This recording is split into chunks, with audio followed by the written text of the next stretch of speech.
سامعین، اللہ تعالیٰ نے حضرت ہود علیہ السلام کو قوم عاد پر بھیجا۔ وہ قوم دراز قد کے اور لمبے چوڑے جسامت کے مالک تھے۔ سب سے لمبا ان میں 100 گز کا اور سب سے چھوٹا ان میں 60 گز کا تھا۔ وہ سب کے سب بت پرستی کرتے تھے اور خدا پرستی سے بے حد بیزار تھے۔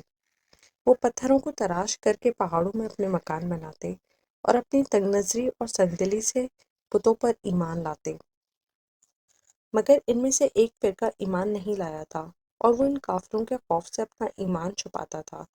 جب حضرت ہود علیہ السلام کے ماننے والوں کا کافروں کو معلوم ہوا تو وہ سب کافر حضرت ہود علیہ السلام کو پریشان کرنے کے لیے آمادہ ہو گئے۔ جو لوگ ان پر ایمان لا چکے تھے انہوں نے حضرت ہود علیہ السلام کو اس بات کی اطلاع دی، تو حضرت ہود علیہ السلام نے جناب باری تعالیٰ میں ان کفاروں کے واسطے بد دعا کی۔ اس بد دعا کے نتیجے میں بارش ان کی رک گئی اور زراعت ان کی سوکھ گئی اور تقریباً 7 برس تک وہ قحط میں گرفتار ہوئے اور بھوک و پیاس کی وجہ سے اپنی زندگی سے بیزار ہوئے۔ حضرت ہود علیہ السلام نے ان لوگوں سے بہت ہی بار شفقت و محبت سے فرمایا کہ تم سب لوگ ایمان لے آؤ اور اپنے آپ کو دنیا کی آفت اور قیامت کی آتش سے بچاؤ، اور یہ سب آفتیں جو تم کو پہنچ رہی ہیں وہ تمہارے کفر کی وجہ سے نازل ہوئی ہیں، اور بت پرستی خدا کے نزدیک سب سے برا کام ہے، اس سے بچو۔ مگر وہ لوگ ہمیشہ حضرت ہود علیہ السلام سے بڑی بے ادبی اور گستاخی سے کہتے تھے کہ ہم تمہارے کہنے سے اپنے بتوں کی پرستش نہ چھوڑیں گے اور اپنے دین باطل سے کبھی منہ نہ موڑیں گے۔ یہ اس زمانے کا دستور تھا کہ جس پر کوئی بھی بڑی مشکل آتی تھی وہ حرم میں مکے میں جا کر التجا کرتا تھا اور جناب الہی میں نہایت عاجزی سے کرتا تھا کہ اس کی دعا قبول ہوتی۔ ان دنوں ایک قوم مکے میں رہتی تھی اور اپنے طور پر شریف اور رئیس مکہ اور سردار مکہ کہتی تھی اپنے آپ کو۔ جب لوگ قوم کی ان بلاؤں میں گرفتار ہوئے تو ان میں سے 70 رئیسوں نے مکہ جانے کا ارادہ کیا اور وہ سب کے سب تیار ہو گئے۔ ساری قوم نے ان کو یہ وصیت کی کہ مکے میں جا کر باران رحمت کی دعا کریں۔ جب یہ لوگ اپنی مسافت منزل طے کر کے مکہ پہنچے تو وہاں جا کر معاویہ ابن بکر کے گھر میں اترے۔ اس نے ان سب لوگوں کے واسطے طعام و شراب کی ضیافتیں کرنے اور مجلس سے عیش و عشرت میں سنوارنے لگا، تو یہ لوگ اپنی بھوک و پیاس کی مصیبت کو بھول گئے اور کہاں کی دعا اور کہاں کی ندامت۔ وہ سب کے سب دن رات گانے سننے میں مصروف رہے۔ دوسری طرف ساری قوم نے حضرت ہود علیہ السلام سے کہا، اے ہود، ہم تمہارے خدا کو ہرگز نہ مانیں گے، اور اگر تم ہمیں ڈراتے ہو عذاب سے تو کم از کم ہمیں اپنے اس خدا کو تو دکھاؤ جو ہم پر عذاب لائے گا، اور اگر تم نے ہمیں اپنے خدا کو نہ دکھایا تو پھر ہم تمہیں ضرور مار ڈالیں گے۔ یہ باتیں سن کر حضرت ہود علیہ السلام نے اپنے خدا کی درگاہ میں گزارش کی اور کہا کہ خدایا، مجھے ان کے ظلم سے بچا، کیونکہ مجھے ان کے ساتھ لڑنے کی طاقت نہیں، شاید یہ لوگ مجھے مار ڈالیں۔ اس قوم کے سردار کا نام عاد تھا۔ اس کے زمانے طوفان تک 700 برس گزرے تھے، اور قوت اس کی اس قدر تھی کہ اگر پتھر پر پاؤں مارتے تو اپنی زانوں تک اس میں گھس جاتے، لیکن سب کے سب نافرمان تھے اور اپنی زبانوں سے یہ کہتے تھے۔ ترجمہ: یعنی کون ہے ایسا زمین پر کہ ہم سے زیادہ قوت رکھتا ہے؟ جناب باری تعالیٰ سے حکم ہوا کہ اے ہود، وہ 70 آدمی جو تجھ پر ایمان لائے ہیں ان کو اپنے ساتھ پہاڑ پر لے جا۔ تب حضرت ہود علیہ السلام ان کو لے کر پہاڑ پر چلے گئے اور کہا، اے قوم، اب تم کو ہوا ہلاک کرے گی اور تم پر غضب الہی عنقریب آ جائے گا۔ وہ بولے، ایسی کون سی ہوا ہے جو ہم پر غالب ہوگی؟ تب اللہ تعالیٰ نے ارشاد فرمایا کہ اپنی قوم سے کہہ دو۔ ترجمہ: اے میری قوم، اپنے گناہ بخشواؤ اپنے رب سے، اور پھر اپنے آپ کو رجوع کرو اسی کی طرف، تاکہ تم پر چھوڑ دے آسمان سے بارش اور زیادہ سے زیادہ تم کو دے، اور پھر نہ جاؤ تم گنہگار ہو کر۔ کافروں نے کہا کہ ہم تو یہ نہیں کریں گے، اور نہ ہم تم کو اللہ کا رسول تسلیم کریں گے۔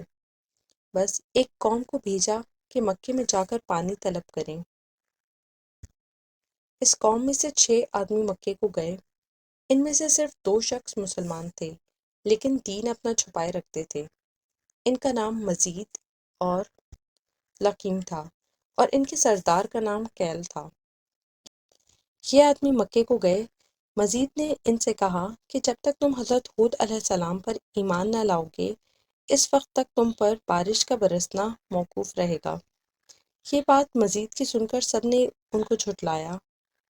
اس کے بعد مزید اور لقیم نے کہا، یا الہی، یہ لوگ تیری رحمت کے قائل نہیں ہیں، تو ہماری حاجتیں پوری کر۔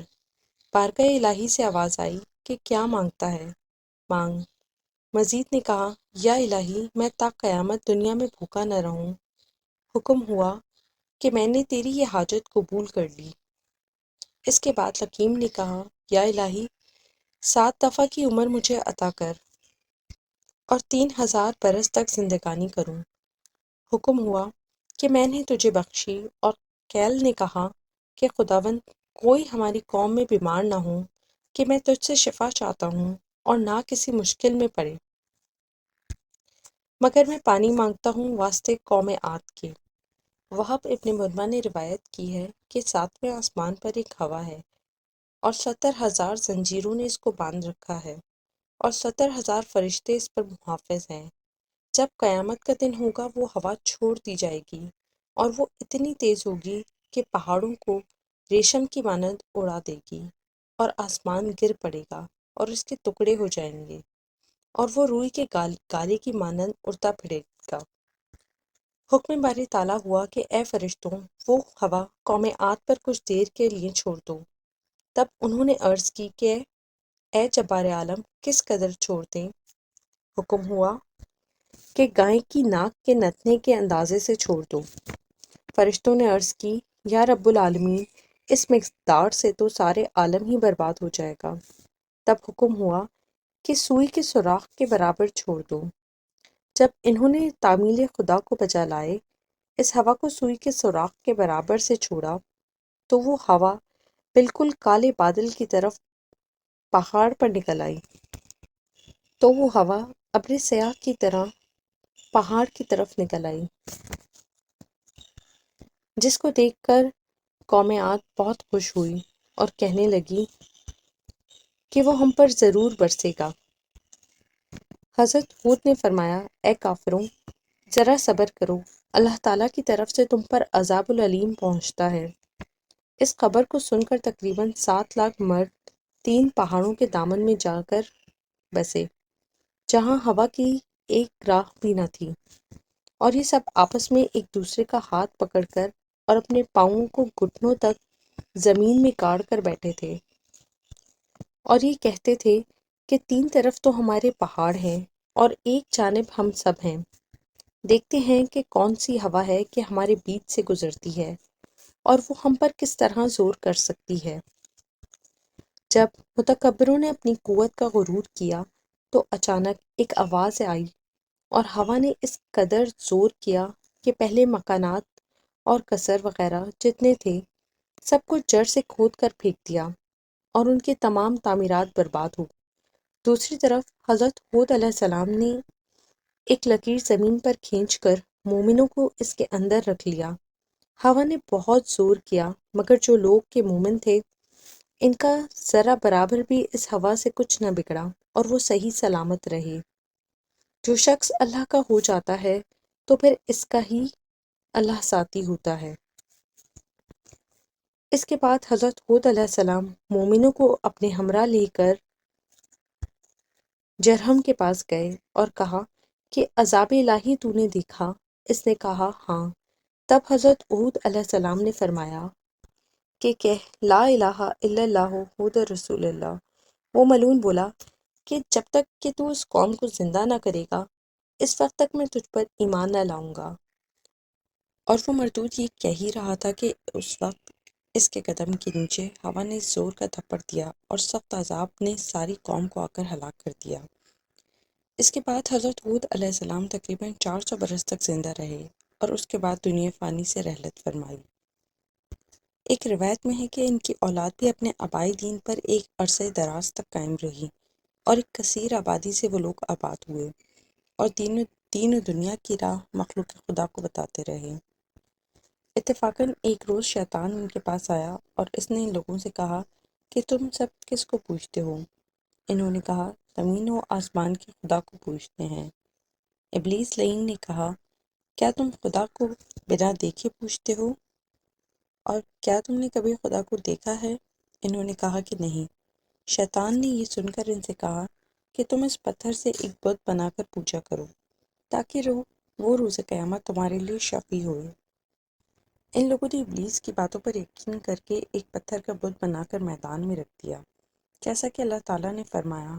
ترجمہ: اور کیسا کیا تیرے رب نے قوم سمود سے جنہوں نے تراشے پتھر واسطے بت بنانے کے۔